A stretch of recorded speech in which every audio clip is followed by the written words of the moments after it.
teman-teman, selamat datang di podcast Antisipasi Lebih Baik. Di episode kali ini kita bakal bahas topik yang sering terjadi tanpa kita sadari, yaitu mitigasi risiko. Bersama aku, Fadila, dan dua teman saya, Fahrul dan Irfan. Hai Fadila. Hai juga buat pendengar semuanya. Halo semuanya, siap banget nih ngobrolin topik yang penting tapi sering disampaikan. Oke, kita mulai dari dasarnya dulu ya. Coba Fahrul, boleh jelasin singkat apa sih sebenarnya mitigasi risiko itu? Nah, mitigasi risiko itu langkah-langkah yang kita ambil buat mengurangi kemungkinan dan dampak buruk dari suatu risiko. Jadi bukan cuma menghindar, tapi juga siap kalau risiko itu benar-benar terjadi.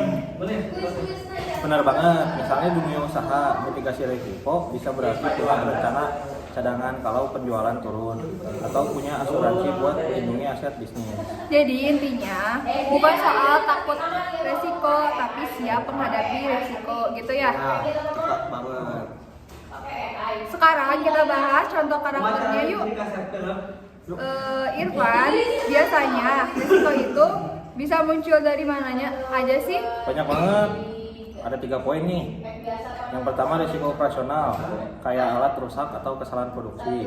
Yang berikutnya risiko keuangan, seperti harga barang naik atau piutang macet. Yang terakhir risiko eksternal, contohnya bencana alam atau perubahan peraturan pemerintah. Nah, cara mitigasinya juga berbeda-beda. Misalkan nih, untuk resiko alat rusak, yaitu jadwal perawatannya harus rutin. Untuk resiko keuangannya juga harus punya dana darurat. Nah, untuk resiko eksternalnya juga harus diverifikasi pasar atau suppliernya. Wah, ternyata banyak banget ya yang bisa kita lakukan. Jadi mitigasi itu memang harus disesuaikan dengan jenis resikonya. Nah, kalau kita kaitkan ke UMKM, gimana penerapan mitigasi resikonya? Untuk UMKM, langkah-langkah sederhananya bisa dimulai dari mengenali risiko. Cuma dulu, misalkan ketergantungan sama suatu pemasok itu beresiko banget loh. Betul, jadi bisa diatasi dengan punya lebih dari satu pemasok atau membuat kontak yang jelas soal harga dan pengiriman. Selain itu, penting juga buat menyimpan data keuangan dan pelanggan secara rapi supaya kalau ada masalah bisa cepat diatasi.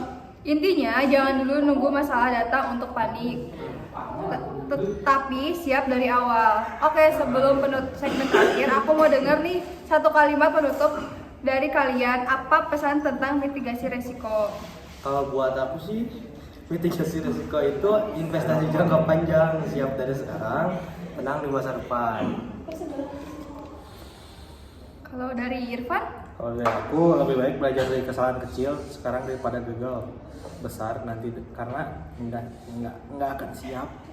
Setuju banget. Jadi teman-teman, yuk mulai kenali dan tangani resiko dari hal-hal kecil di sekitar kita karena mencegah selalu lebih baik daripada menyesal. Terima kasih telah mendengar podcast kami hari ini. Jangan lupa terus tonton. Bye bye.